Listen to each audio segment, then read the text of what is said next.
Adlaw nga Martes karon mga kaigsuunan, petsa 26 sa bulan sa Hulyo, tuig 2022. Ang pagbasa kinutlo gikan sa Ebanghelyo sumala ni San Mateo, Kapitulo 13, versikulo 36 ngadto sa 43. Unya mibiya si Jesus sa mga tao ug misulod sa balay. Ang iyang mga tinun-an miduol kaniya og miingon, "Pasabta kami sa kahulugan sa sambingay mahitungod sa mga sagbot sa uma." Si Jesus mitubag, "Ang nagpugas sa maayong binhi mao ang anak sa tao.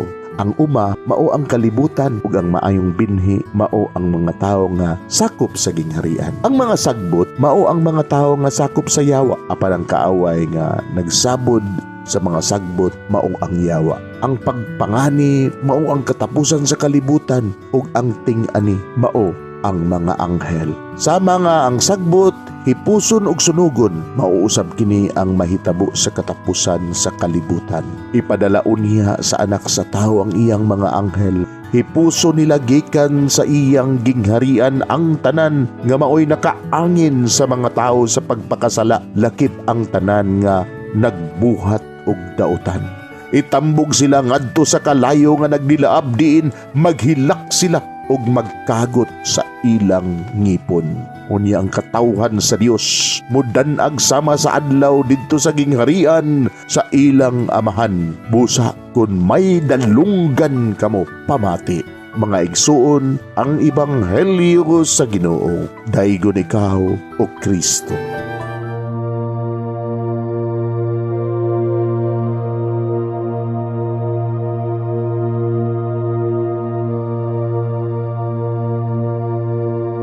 Pagampo sa dili pa magsugod sa trabaho.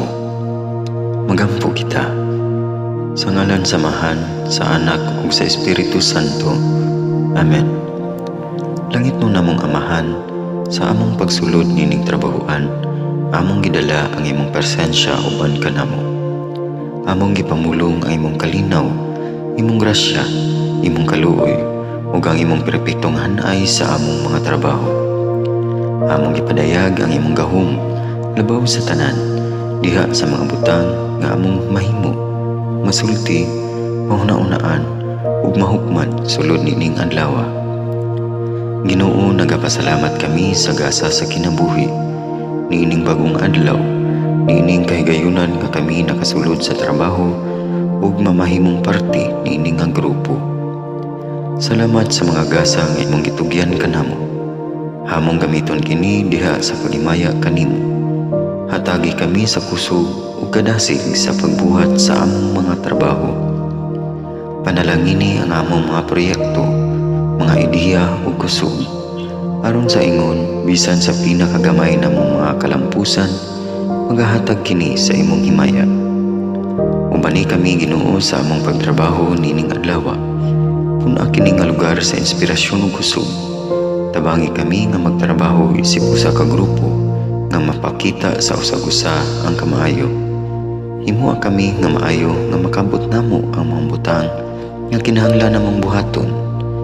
Himuha kini nga lugar nga puno sa kalipay ug panagihikalaay.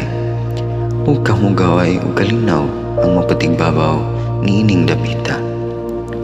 Ginoo, kung kami anaa sa kalibog, giyahi kami. Kung kami muwadaan sa kadasig ug paglaom, dasiga kami. Himua nga ang trabaho nga among gihimo ug ang paagi sa among paghimo niini makahatag unta kini og hugot nga pagtuo, kalipay ug pahiyom sa tanan nga among mahimamat karong adlaw. Panalangini ang among mga pamilya, among Pinoy-anan, among nasod.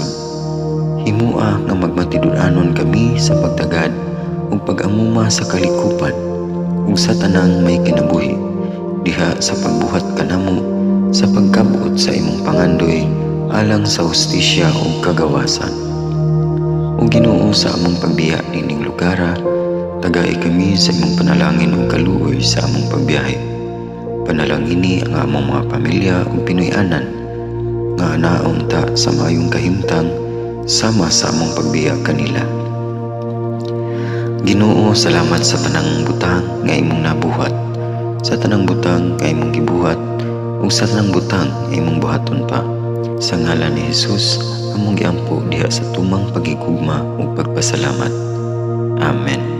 Sa ngalan sa Amahan, sa Anak ug sa Espiritu Santo.